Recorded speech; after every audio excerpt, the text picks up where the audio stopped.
as a person, as a Christian, as a Filipino, as a senator of this republic. I remember, Mr. President, na pinag-uusapan kasi yung smuggling ng bigas at nandito po si then Mayor Duterte. In fact, dun muna siya naghintay sa kwarto ni Senator Pia. And in the course of their conversation, tinawag nila ako, we joined. Then may nasabi si Mayor Duterte doon that caught my ear, no? So, sabi niya, Pia, Senator, formal siya, sabi niya, Senators, Senator Pia, Senator Alan, how I deal with criminals in Davao, I take responsibility, and one day, before God, I have to account. Not exact words, but basically ang sinasabi niya, nung na-elect siya, he has to take responsibility, and he knows there is an accounting. Few years later, September 29, 2015, hindi ko po makalimutan, lumipad po ako Davao. I asked him if he's running for president, and I asked him if I could join him. He took a piece of paper, he drew yung mga graduate ng PMA, police, and then pag nagiging colonel, nagiging militar, and then he started talking about corruption and how drugs corrupted the law enforcement, and then how it will spread sa judges, sa politicians, etc. No? Long story short, after that night, instead of asking him to run, sabi niya hindi siya tatakbo, or instead of asking him if I could run as his vice president, lumabas na lang sa bibig ko na if you run, I will be for you. If you choose me, I will campaign with you. If you don't choose me, I am now committed to you. And as we say, the rest is history. There's a lot of things that we have to account for. There's a lot of truths that have to be uncovered on the part of those who are pro-Duterte. There's a firm belief that it was to protect the human rights of all Filipinos, especially against the menace of drugs. On the side of some human rights activists, tingin nila this is some deranged maniac who just wants to kill everyone. So yun yung extremes. But I remember, I think a year, 2 years ago, I met a pastor, nagkukwentuhan kami.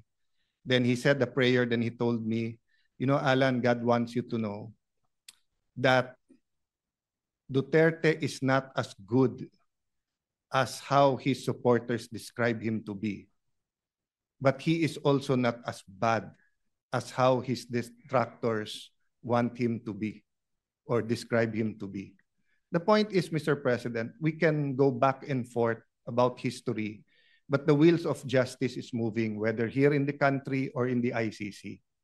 Having said that, I know 3 things. 1, you are presumed innocent until you're proven guilty.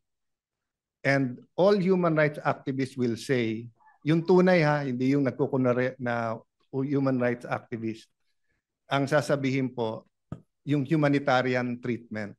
Meron po kasing nagsasabing human rights activist pero siya, bakit siya? Hindi niya binigyan ng due process at pinatay niya.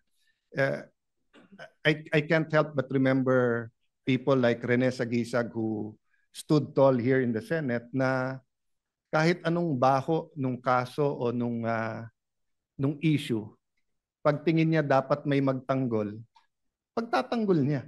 Di ba? Kasi sabi niya, they deserve a lawyer.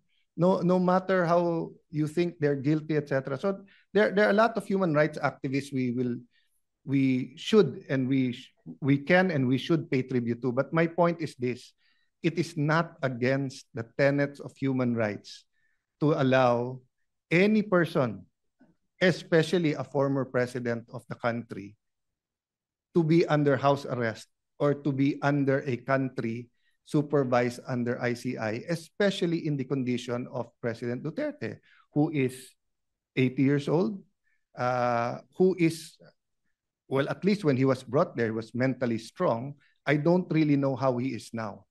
Pero, Mr. President, I mean, tayo, magkakasama tayo nung pandemic. You were Senate President, I was Speaker, Senate Majority Leader, was Majority Leader.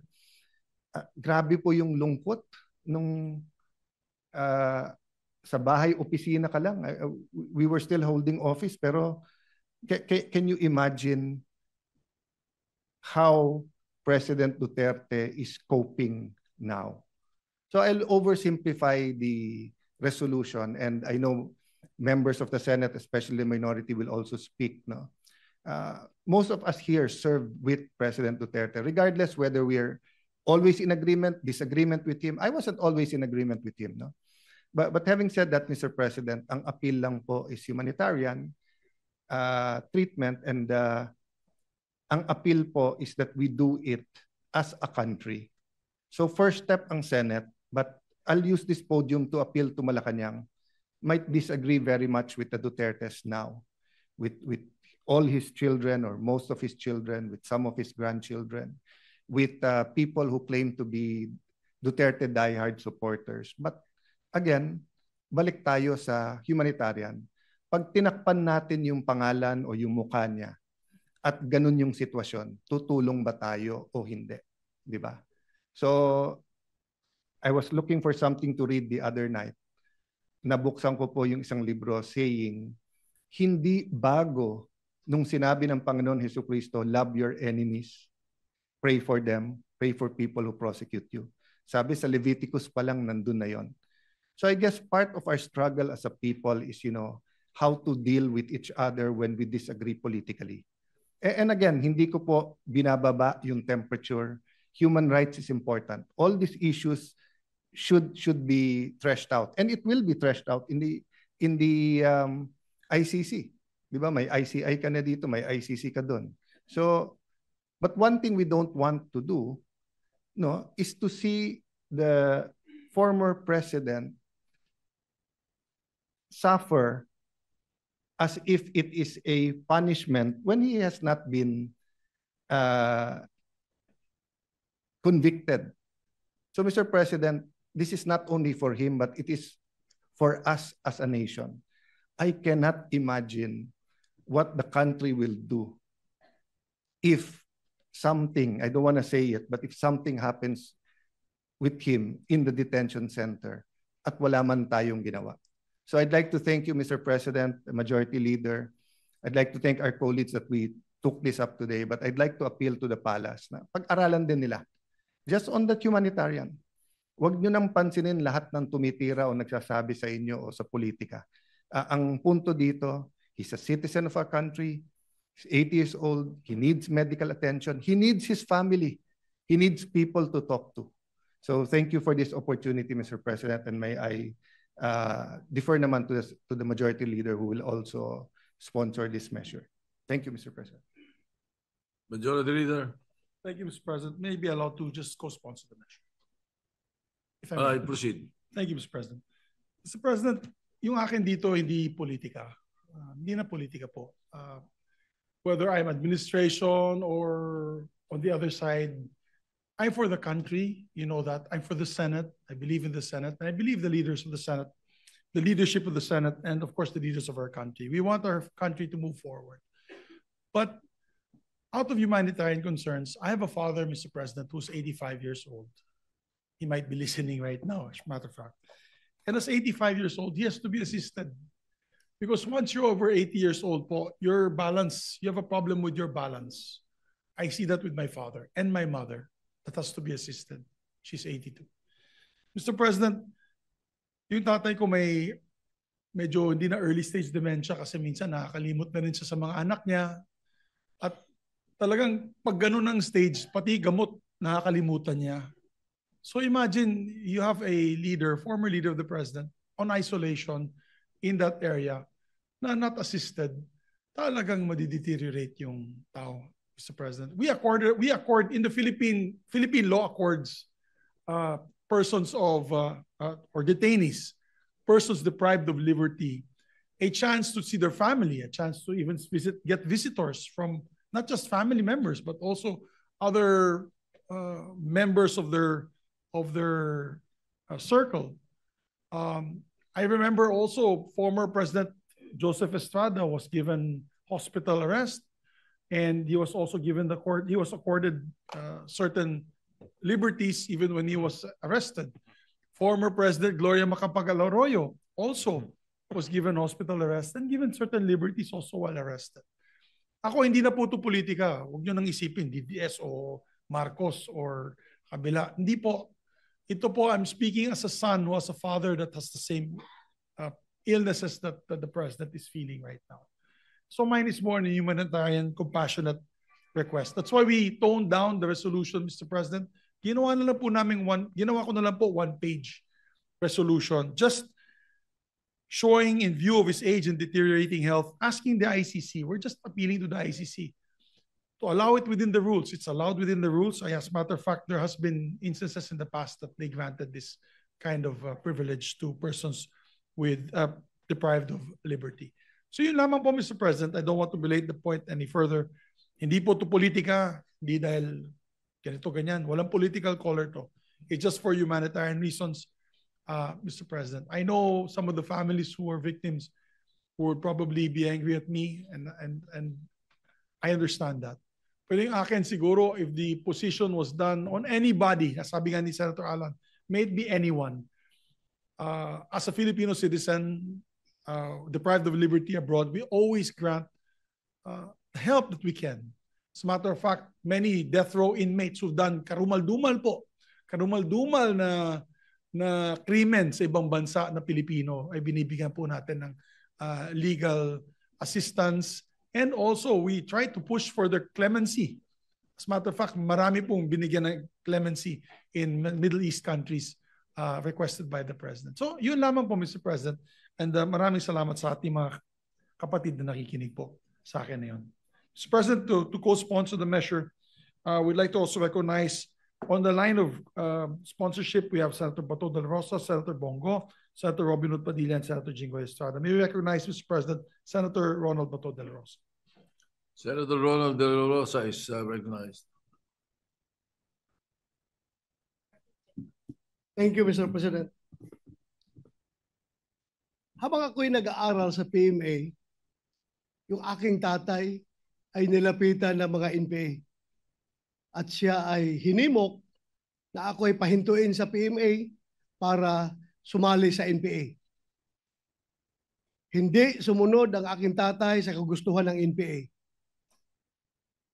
Instead, nagpadala sa akin ng telegrama yung aking tatay from Bato, Santa Cruz, Davao del Sur. Telegrama nakarating sa PMA, Port del Pilar, Baguio City. Ang laman ng kanyang telegrama ay nakasaad doon, huwag kang mag-resign sa PMA.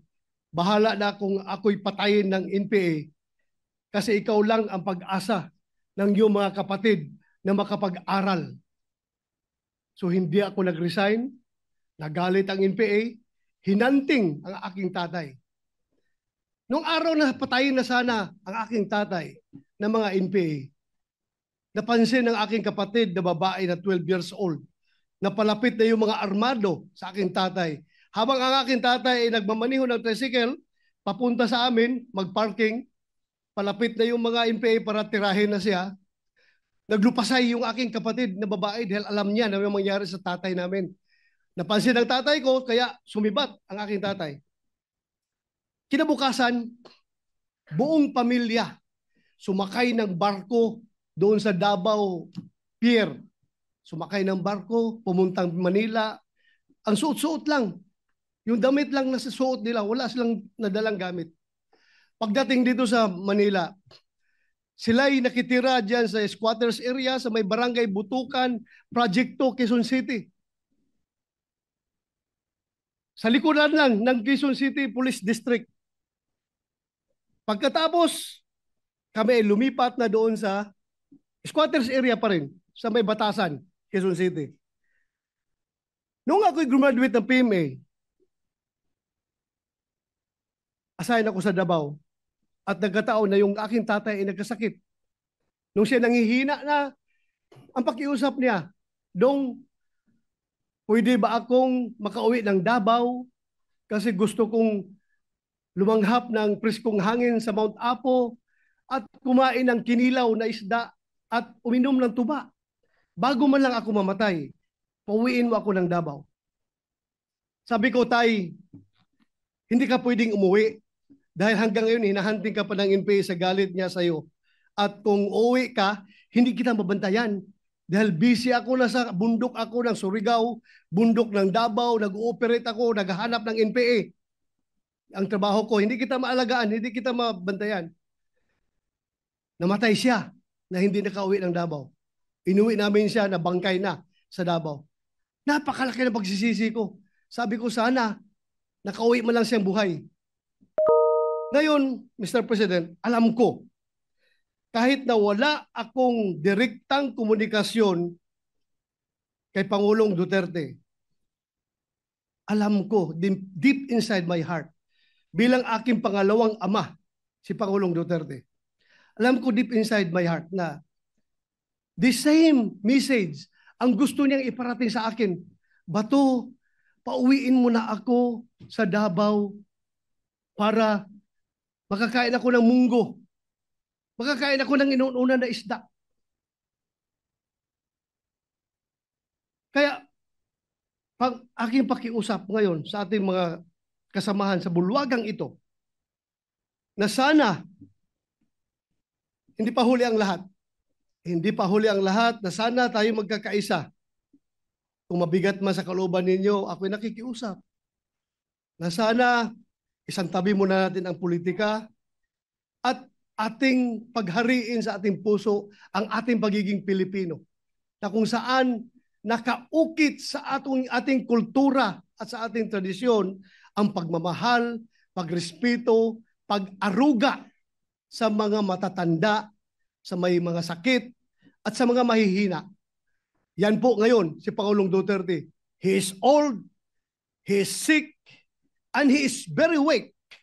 Very weak na hindi na siya makatayo. Hirap na siya makatayo ngayon. Kaya ako pinakiusap sa inyo na sana bago huli ang lahat. Alam ko suntok sa buwan itong ating pinapasa na resolution, Mr. President. ICC is beyond our control. Pero at least nakikiusap man lang tayo. Bago man lang pumanaw si Pangulong Duterte, bago man lang siya mamatay, sana maramdaman niya na somehow merong isang sangay o isang sanga ng gobyerno, partikular ang Senado, na nag-iisip na siya ay sana makauwi at mailagay sa house arrest. Yun lang po aking pakiusap, Ginoong Pangulo. Sana suportahan natin ang resolusyon na ito. Maraming salamat at magandang hapon sa ating lahat. Mr. President, Majority Leader. may we recognize Senator Christopher Bongo. Senator Christopher Bongo is recognized. Mr. President, I rise to appeal to our colleagues to support measures urging the government to advocate before the International Criminal Court for the interim release of former President Rodrigo Duterte, or just place the former president under house arrest. Mr. President, I believe that there comes a time when the measure of a nation is not in the strength of its laws, but in the depth of its compassion. Ang tunay na malasakit, simpatya, at kalinga natin sa isa't isa ay ang totoong sukat ng ating makatarungan at makataong lipunan. Pilipino rin po si Tatay Digong.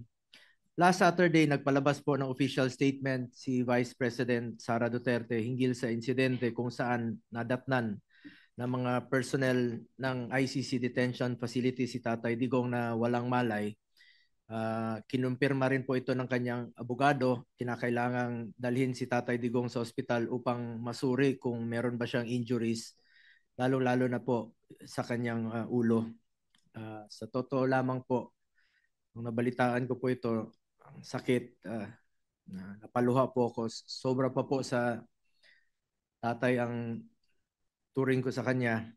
At kahit na hindi na po siya presidente, maalala ko December, November, monthly po siya nagpapa-medical check-up sa Cardinal, and he is scheduled nung March 12, December, January, February, March 12 para sa follow-up check-up niya. Kahit linggo po, sinasamahan ko yan. At alam ko po yung mismo yung gamot niya. 27 po yung pinapadala ko sa kanya, nag-order yung mga nurse niya. Saka hindi niya talaga sinasabi kung na-slide siya noon. For the past 3 years, ayaw niyang sabihin sa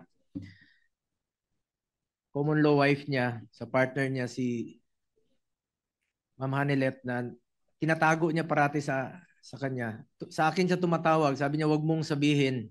Ayaw ko nang magpa-check up. At ang makakapagdala sa kanya sa ospital, yung doktor lang po niya. Pag tinatakot namin siya through his doctor. Totoo po yun. Ang nakakatakot lang po ngayon, wala po siyang matatawagan, wala siyang masasabihan. At kilala ko po si Tatay Digong. Ano yun eh. Siya na mismo parang pagod na rin po siya. Parati niyang sinasabi noon pagkatapos ng kanyang presidency, pagod na. Talagang tinamaan rin po yung kanyang katawan, yung kanyang edad. Sa kanyang edad at during the pandemic, maalala ko 2016 kasama si Senator Cayetano. Miikot, sobrang lakas pa niya noon. Pero panahon ng pandemya, wala na. Talagang humina po siya na minsan natutumba lang. Siguro hindi ko na po mabilang sa kamay ko ilang beses na po siyang natumba mismo sa bahay niya. Dahil sa mahina na yung tuhod, minsan nakakalimot na po siya. Pilipino naman po si Tatay Digong. Masakit lang po sa akin dahil sa totoo lang, sobra pa po sa tatay ang turing ko sa kanya. Mas nakakasama ko po siya for the past 25 years kesa sa totoo kong tatay. Totoong tatay ko, 5 taon ko hindi nakikita. Tatay Digong, 350 out of 365 days. Nakakasama ko siya until 2022 dahil tapos na po ko yung termino niya at may trabaho naman po ako dito sa Senado. Ang nakakalungkot po dito, baka God forbid, meron pang mas malalang mangyari sa susunod sa kanya. Mas nakakatakot po yun kung doon po mangyari ito sa ibang bansa. Ako po'y nakikiusap sa ating mga kasamahan, kahit nga sabi ni Senator Bato, suntok sa buwan po ito. Bago po huli ang lahat, sana po'y maramdaman naman niya yung ating suporta. Kahit pa paano naman po'y naglingkod po siya sa atin ng 6 na taon ng buong puso. Hindi na po tatakbo ng presidente, dapat yon. Pero sa hindi po inaasahang pagkakataon, tumakbo po siya at pili po ng Pilipino. Former President Duterte has absolutely no intention to evade or escape accountability. If any, ilang beses na niyang sinabi, he takes full responsibility for his decisions. Ang hinihingi lang po natin ay konting konsiderasyon lang po para sa isang Pilipino na naging leader natin noon, na talaga naman pong binigay niya po ang lahat para sa ating mga kababayan. Di po ako titigil sa aking pakikiusap sa lahat. Let's bring him home. Hindi po sanay mag-isa si former President Duterte. Mahirapan talaga yon. At hindi ko po alam kung hanggang kailan niya po matitiis na mag-isa. 2 araw lang, naghahanap ng kausap yon, naghahanap ng mapupuntahan. Sana po magkaisa po ang Pilipino. Sana po wag nating ipagkait kay Pangulong Duterte ang karapatang dito na po tumanda sa atin. Sana po ay matuldukan na po ang pagkawatak-watak nating mga Pilipino. Ang gulo na po ng ating bayan, mas lalong gugulo po kung merong mangyari sa kanya. Once again, I'm appealing to our colleagues to support and call for the house arrest of former President Duterte. Kung ano man pong pwede nating maitulong sa kanya bago huli na po ang lahat. Maraming salamat po, Mr. President. Majority Leader. Thank you, Mr. President. Next to sponsor the measure, Senator Robin Hood Padilla, Mr. President. Senator Robin Padilla is recognized. Maraming salamat po, Ginoong Pangulo, at sa ating pinunong mayorya. Una po sa lahat, gusto ko rin po magpasalamat sa mga senador na nagbigay po sa amin ng lakas loob upang ilapit po sa inyo itong usapin na ito.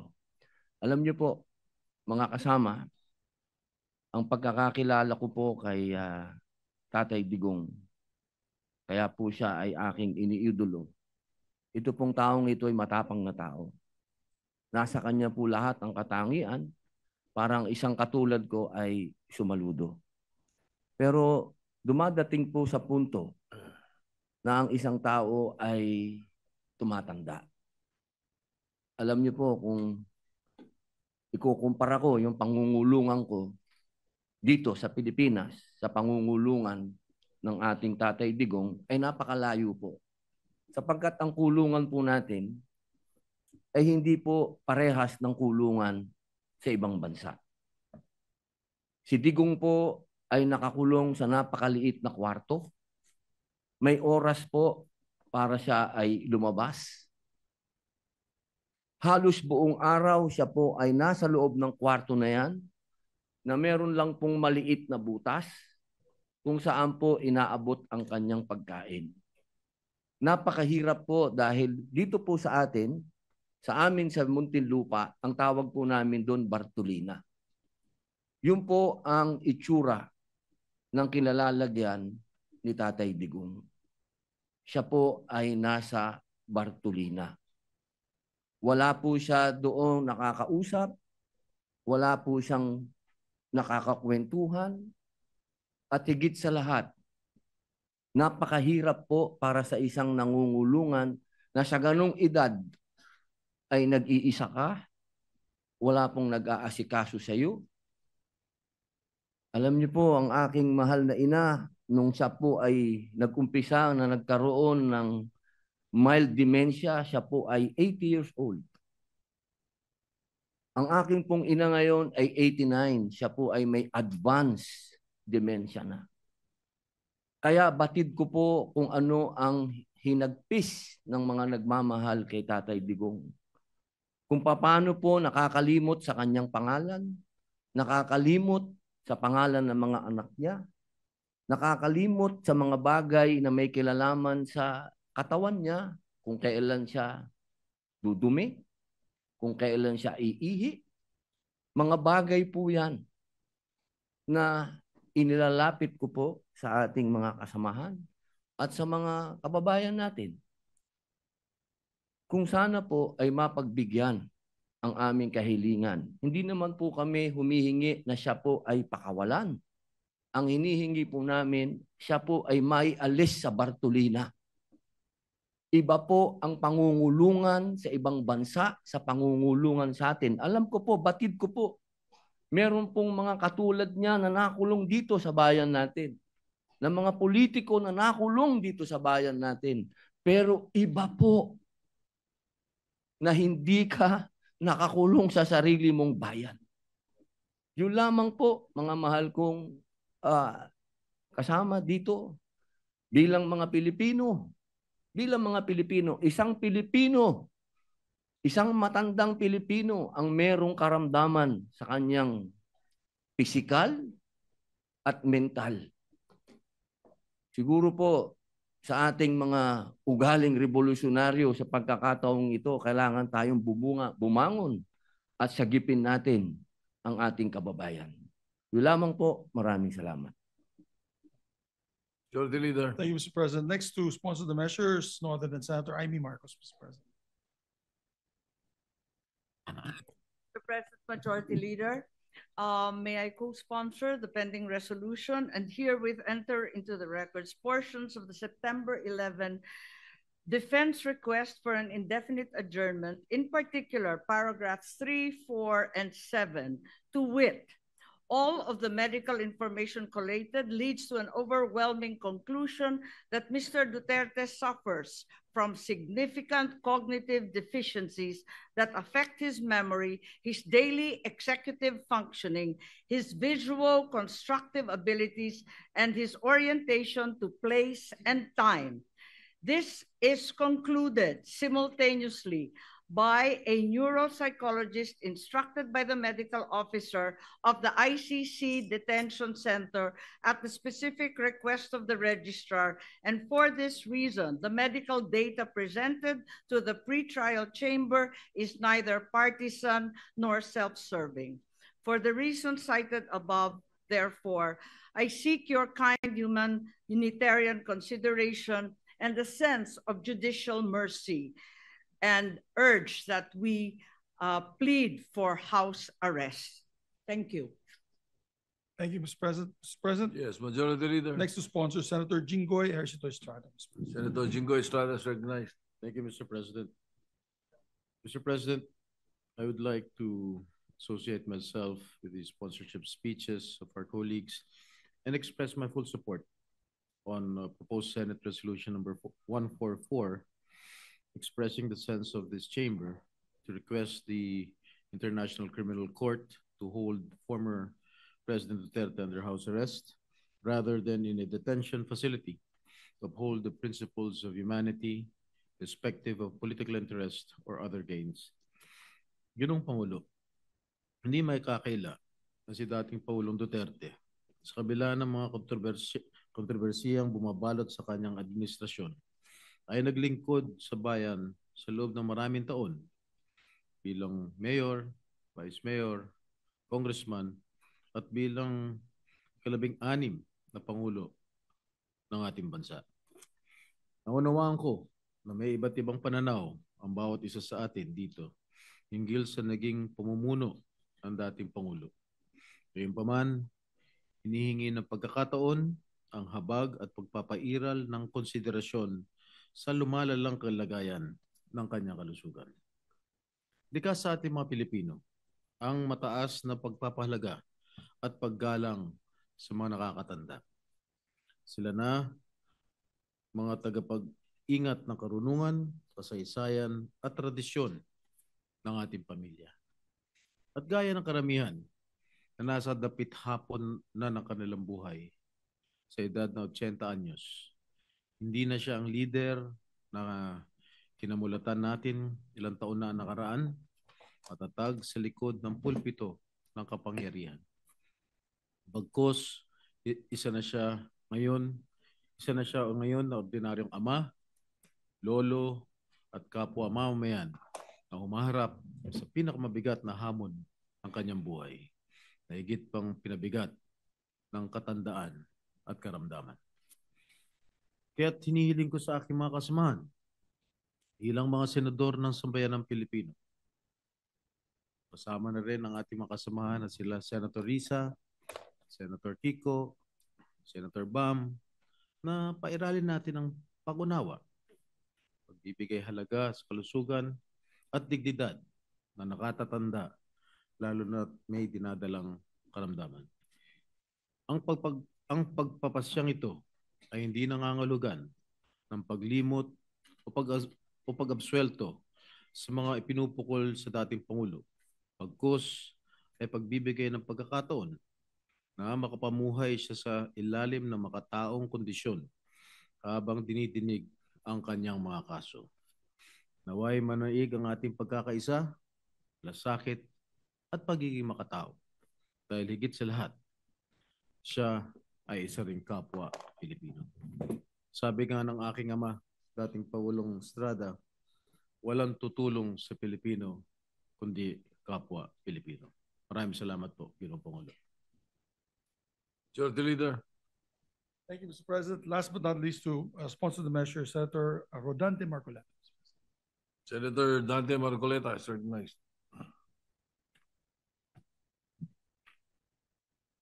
Mr. President, distinguished colleagues, I rise today to co-sponsor proposed resolution number 144, urging the International Criminal Court to hold former President Rodrigo Duterte under house arrest.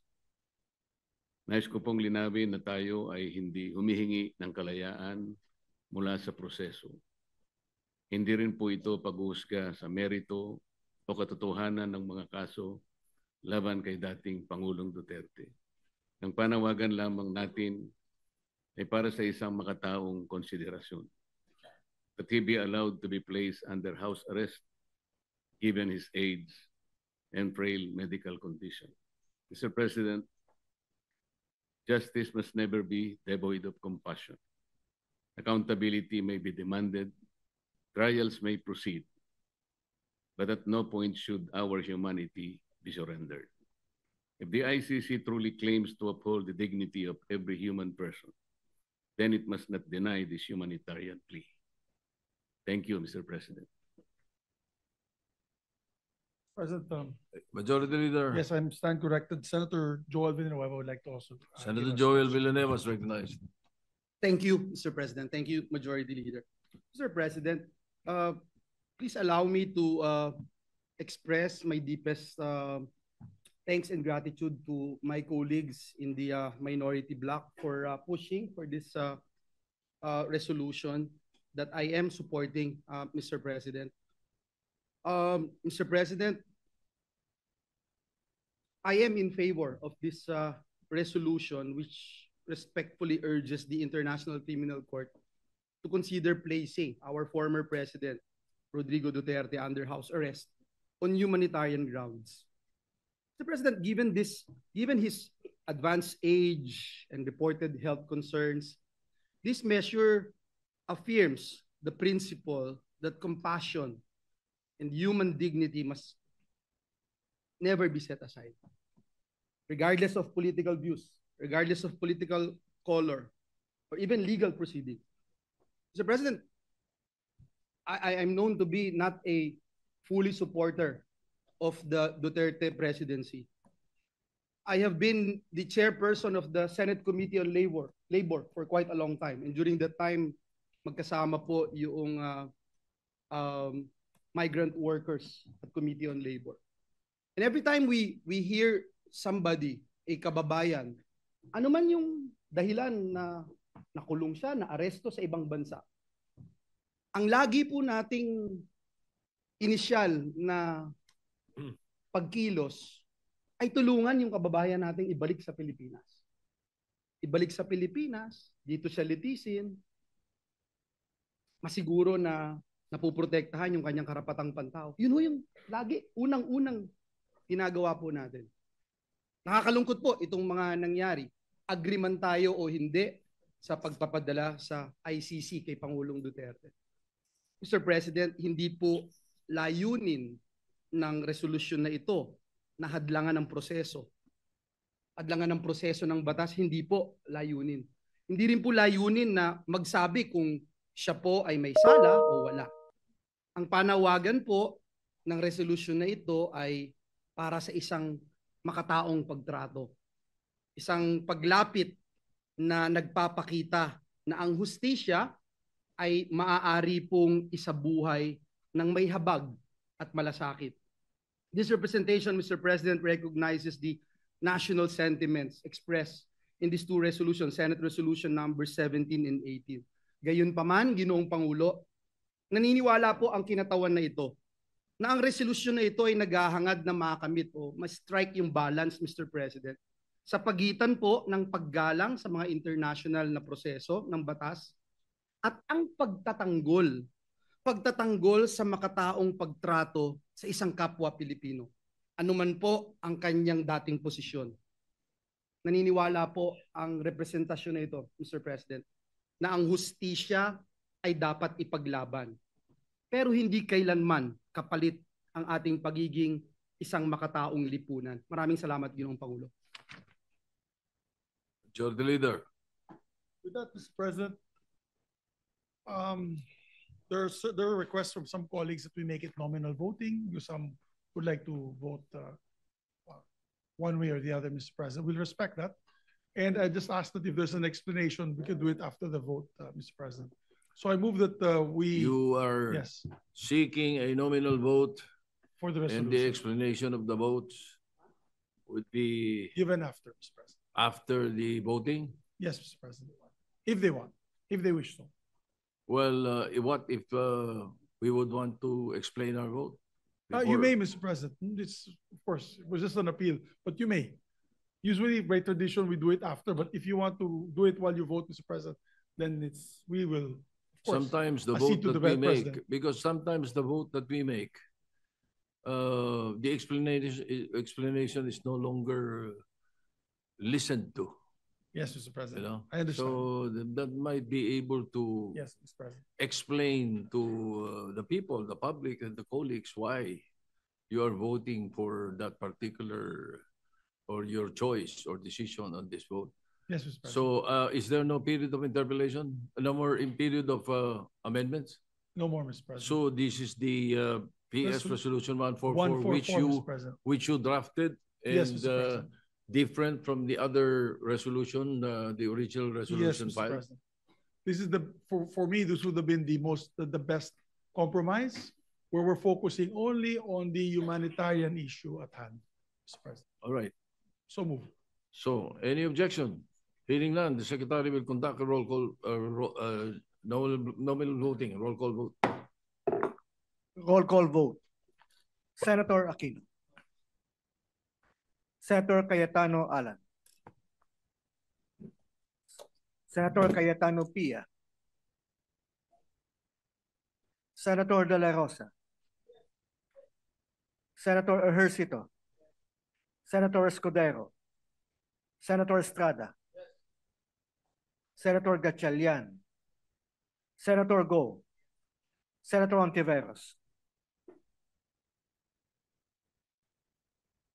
You're recognized. Senator Ontiveros recognized. Salamat po, Mr. President. Mr. President, ginagalang kong mga kasama, with due respect sa mga may akda at taga-suporta ng resolusyong ito, nakatayo po ako dito para ipaliwanag yung aking boto ng no. Una po, sang-ayon ako na ang humanitarian considerations ay esensyal na bahagi ng hustisya. At tama ang dapat makoncern tayo sa general welfare at dignidad ng lahat ng mga Pilipinong nasa ibang bansa, ng lahat ng ating mga nakatatanda, at ng lahat ng mga persons deprived of liberty. Pero Mr. President, hindi tayo nagdi-deal sa sufficient facts. Wala pong indikasyon na ang ICC ay nagpapabaya sa pagbantay sa kalusugan at kagalingan ng mga taong nasa kustodiya nila. May panayam rin po, ilang araw ang nakalilipas, kung saan sinabi ng pamilya ni former President Rodrigo Duterte na he is well, even jolly, at kaya pa ngang makipag-usap tungkol sa maraming topic, kasama ang politika, flood control, at love life. Ang panawagan para ang gobyerno ay mag-advocate para sa interim release o house arrest ni former President Duterte, maaring nakakouch sa humanitarian terms. Pero nagmumukha ring isa pang halimbawa ng ating gobyerno na nagbibigay ng special treatment sa isang makapangyarihang individual. Tila ba'y isa na naman itong patunay na ang batas ay marahas sa karaniwang Pilipino, pero malambot sa iilang may kapangyarihan. Kapag ordinaryong lolo ang inakusahan ng nagnakaw, pwedeng kulong agad at di makapagpiyansa. Pero dito, gobyerno mismo ang lumalaban para bigyan ng house arrest ang isang taong akusado ng mga napakamabigat na krimen. Totoo po na ang International Criminal Court mismo ay nakapag-grant ng interim release sa iilang exceptional circumstances.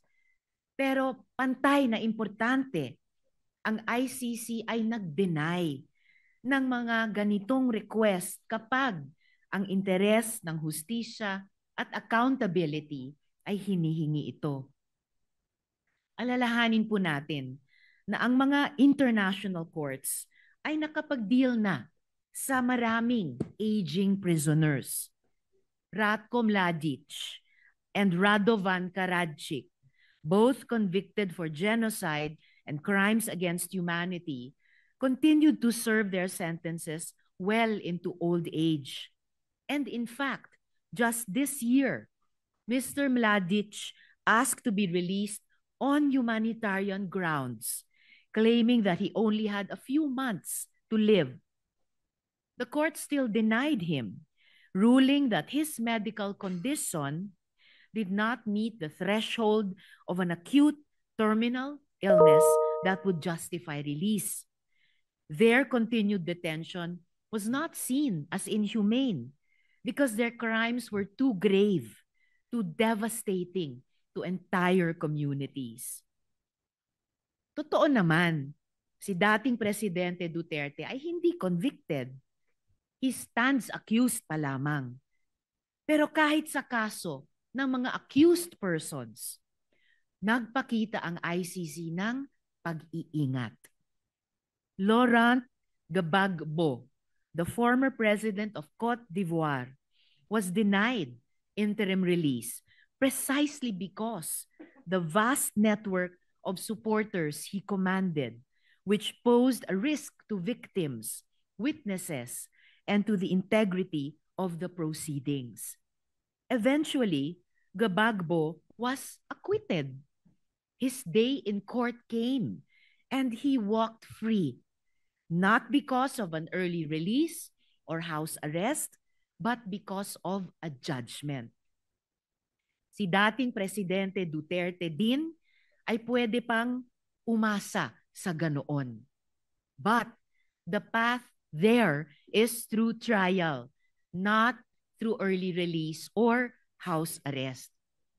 Kung tunay ngang may sakit ang dating Pangulo, hindi ba't ang solusyon ay dalhin sila sa ospital sa The Hague, Netherlands, habang binibigyan ng angkop na tulong at suporta mula sa Philippine Embassy doon? Mga kasama, ang mga atrocities ng tinatawag na war on drugs ay hindi mga guni-guni lamang. Sila ay mga winasak na buhay ng libo-libong mga mahihirap na Pilipino. Sila ay mga hiyaw ng mga nanay at tatay na ang mga anak kailanman ay hindi na umuwi. Sila ay mga walang markang libingan at yung kultura ng impunity na hanggang ngayon nagmumulto sa ating lipunan. Hanggang sa araw na ito, yang mga pamilya ng mga biktima ay nagdedemand pa rin ng hustisya, katotohanan at accountability, habang patuloy din silang natatakot para sa kanilang mga buhay. Samantalang dito po tayo, nagsusulong ng humanitarian considerations para sa individual na mismong akusado ng mga krimen laban sa kanila at laban sa humanity. Noong 2016, sinabi ni Presidente Duterte na wala siyang pakialam sa human rights. At kahit iutos pa ang pagpatay, walang makakaaresto sa kanya. Immune siya dahil matanda na siya pagkatapos ng termino. Sabi niya, wala silang laban. Tama ba si Presidente Duterte? Ang resolusyong ito ang magiging sagot ng Senado sa tanong na iyan. Alang-alang sa pagrespeto sa hustisya, fairness, at alaala nung ang mga buhay nila ay ninakaw at winasak. Ipagpaumanhin niyo po, Mr. President at mga kasama, hindi ko po in good conscience masuportahan ang resolusyong ito.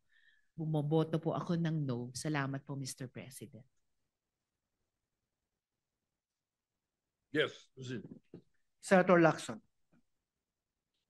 Thank you, Mr. President. If only for purely humanitarian consideration and for a fellow Filipino who is incarcerated in a foreign land, hindi na po bale na siya ay tunuring kong kaibigan nung siya ay mayor pa ng Davao City. Hindi na po bale na kami nagkakasagutan madalas nung siya ay naging Pangulo sa mga isyu ng polisiya tungkol sa katiwalian, tungkol sa kanyang polisiya sa paglaban sa droga. Hindi na po bale lahat yun. Sa akin lang po, for a fellow Filipino na nando sa napakalaking lugar at nakakulong, I vote yes or in favor of resolution number 144. Thank you, Mr. President. Senator Lapid. Senator Legarda. Senator Marcoleta. Senator Marcos. Senator Padilla. Ginoong Pangulo, gusto ko lamang pong ipaliwanag ang aking boto kung bakit ako po'y bumoto ng oo, yes. Ako po'y isa sa mga nauna at nananatiling laging nasa The Hague. At marami po tayong nababalitaan doon, galing po sa mga Pilipino na nandun. Katulad po ng pagkabagok ng ating Tatay Digong. Ito po'y natagpuan na walang malay sa kanyang Bartolina at siya po ay nadala sa ospital at doon po ay alhamdulillah wala naman pong nakitang damage sa kanya. Pero hanggang kailan po kaya mangyayari yung ganito na wala pong tayong mababalitaang balita na gigimbal sa ating lahat? Nabanggit po kanina yung mga nakulong doon. Pero hindi po nabanggit ang isang namatay doon. Si Slobodan Milosevic ay namatay po daw ng heart attack sa loob ng ICC. Pero pinaniniwalaan po ng kanyang pamilya na siya po ay nabigyan ng maling gamot. Ito pong mga ganap na ganito, uulitin ko po, kailan po kaya tayo matatapos sa usapin ng politika? Kailan po kaya natin ititindig ang ating pagka-Pilipino at ating ipaglalaban ang kababayan natin na nakakulong sa banyagang bansa at nagdurusa at nag-aantay ng paghuhusga ng mga dayuhan? Yun lamang po. Maraming salamat. Senator Pangilinan.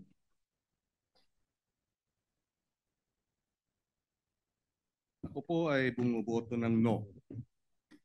Pinakinggan ko ang mga sponsorship speeches ng ating mga kasamahan.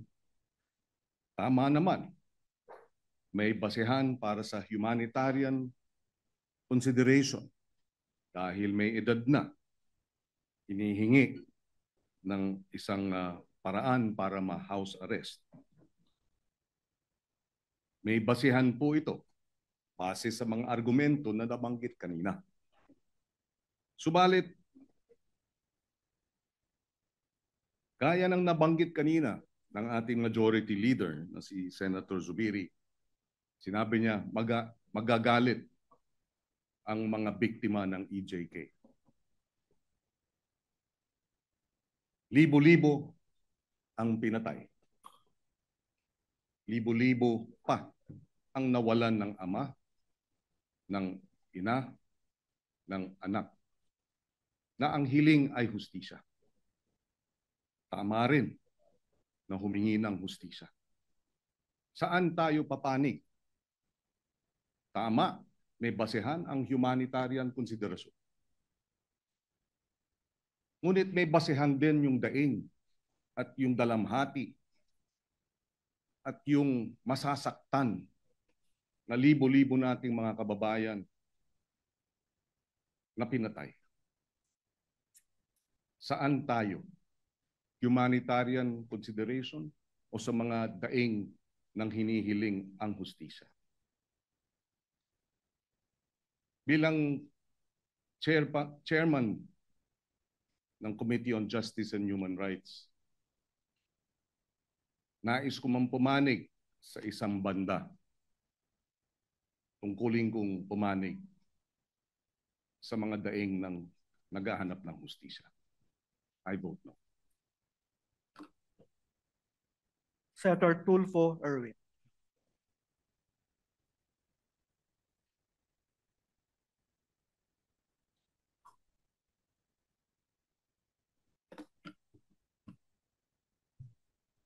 Mr. President, distinguished colleagues, and my countrymen,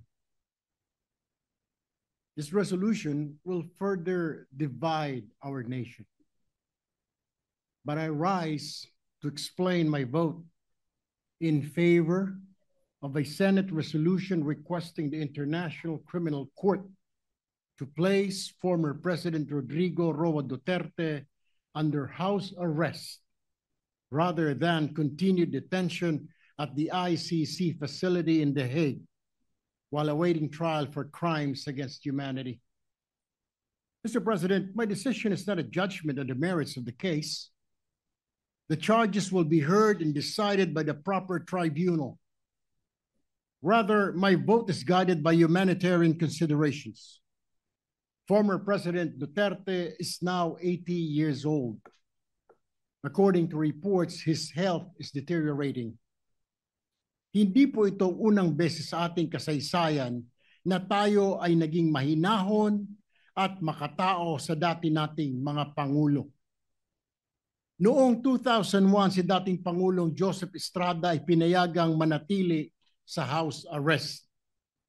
Ganon din po si dating Pangulong Gloria Macapagal Arroyo na pinayagan sa hospital arrest dahil sa kanyang kalagayan noon. In granting the same to former President Duterte, we are not excusing accountability, Mr. President. As a nation that values compassion and respect for human dignity, kahit pa po sa mga akusado, we must show the world that justice is not driven by vengeance, but by fairness and humanity. Hindi po natin hinihingi ni walang sala siya sa kanyang mga nagawa. Tama po, sa libu-libo nating kababayan. We cannot just close our eyes.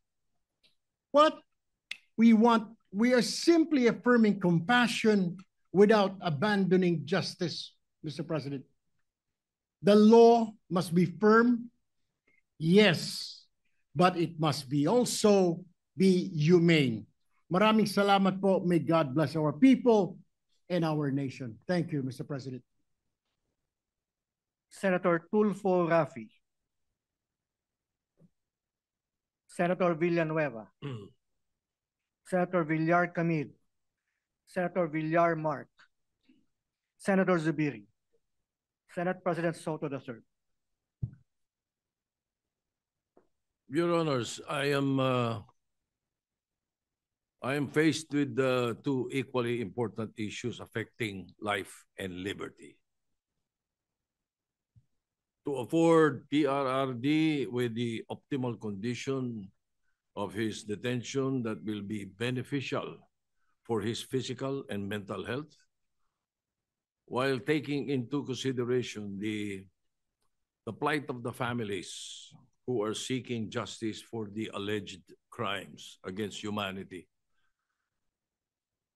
I am supportive of any efforts to bring comfort to PRRD and to uplift his well-being during this crucial time. However, my choice or decision in my conscience might even help in further dividing the nation. Therefore, I register an abstention.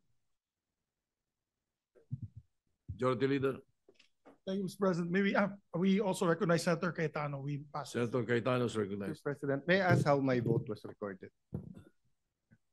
Yeah, Sir President, may I record my vote as yes, and may I brief explanation, Mr. President? Go ahead. Yeah.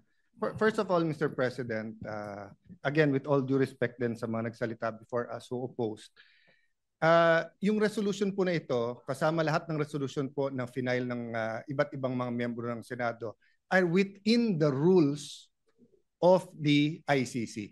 Linawin ko po yun kasi parang sinasabi, ito yung mga president, ito yung pwede, ito hindi pwede. Galing nung research nyo, pero ang magde-decide pa rin yan ICC. At ang basehan ng decision nila ay hindi yung presidents ng ibang mga membro kasi iba-iba yung sitwasyon natin sitwasyon ng mga accused. So yung rules. Pangalawa po, lahat ng resolution na final natin kasama kay Majority Leader is consistent with each and every human rights convention that the Philippines signed. So what I want to emphasize, Mr. President, is iba ang vengeance sa justice eh. Ang vengeance is an emotional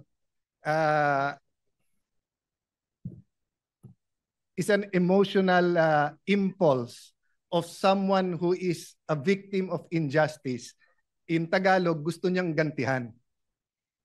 Ang justice, hustisya, ay well-defined sa international community, and I know that as a former Secretary of Foreign Affairs. At yan po ay nakatala sa ating konstitusyon, sa international conventions, sa human rights, etc., pati sa ICC. At pag ikaw ay hinuhusgahan pa lang o ikaw ay kinakasuhan pa lang, in fact, na-postpone yung ano nila yung confirmation of charges kasi tinitignan pa nga kung maiintindihan ng akusado yung i-accuse sa kanya. So, kasama lahat po dyan sa justice is hindi mo muna gagantihan siya habang siya ay innocent until proven guilty. Tignan nyo halimbawa ho si dating Senator Leila de Lima. Wag na yung ibang mga senador, di ba? Grabe din po ang akusasyon sa kanya, droga. Pero pumayag po lahat. Pati po ang pinakagalit sa kanya na out of humanitarian, meron siyang detention facility sa Camp Crame, no? At meron siyang cellphone at nakakapag-function pa rin siya dito. So lastly, Mr. President, I will not argue anymore whether the war on drugs was a maniac killing everyone or the war on drugs was precisely to protect the Filipinos, because replay na to Ilang beses na napaliwanag to, the facts, ilang beses na present sa international community at saka dito. Just one point, Mr. President. Nung tinignan natin yung dami na namatay nung Aquino administration, ay sing dami nung namatay nung first 2 years nung Duterte administration. Except that during the Aquino administration, through Senator De Lima, pinalitan nila yung definition ng EJK. EJK, kapag yan ay labor union, yan ay human rights leader na napatay. Pero pag ordinaryong tao na napatay, hindi EJK. Biglang pagdating ni Duterte, lahat ng patay na hindi natural causes, EJK. Pero pag kinumpare mo, there was 13 to 16,000 every year in the Aquino and even before Aquino. So again, Mr. President, we're not here to debate that. History will judge. Precisely. Our courts here, the DOJ will that. I just have to reply, Mr. President, kasi nga it was brought up as if yun ang dinidebate natin. Ang dinidebate natin humanitarian. Humanitarian ay walang pakialam sa feelings ng mga posibleng biktima. Kasi ang hustisya po ay bulag. Ay nakatakip po yung mata para nga walang makita, no? So even if I was a victim of a crime here, no, at masakit na makita kong magpiyansa or may house arrest yung inaakusahan ko. Kung yun ang batas at pwede, hindi po dahilan na si Alan ayaw yun. So I vote yes, Mr. President, and I thank our colleagues for putting this on the floor. Thank you, Mr. President. If there is no objection, I will allow Senator Raffy Tulfo to vote because we gave the same we gave the same to the minority leader. Yes, of course. All right, Senator Raffy Tulfo, you're recognized. Mr. President, my dear colleagues, if we will use the reason as a humanitarian, that's why we have to put the former President Rodrigo Duterte under house arrest, I will vote yes. But it should be proven na meron po siyang sakit. Kasi yung po yung lumalabas sa balita na may sakit po siya, matanda na siya, hindi siya kumakain, hindi siya nakakatulog. Then if it's true, I'll cast my vote as yes. Pero without proof na yun nga talaga ang totoong pangyari, then I will abstain. Thank you, Mr. President. Is abstention. Abstention po ako. Thank you. Thank you, Mr. President. When we get the result of the vote, Mr. President. We have 15 affirmative votes, 3 negative votes, and 2 abstention, PSR Resolution 144 is hereby adopted. Thank you very much, Mr. President.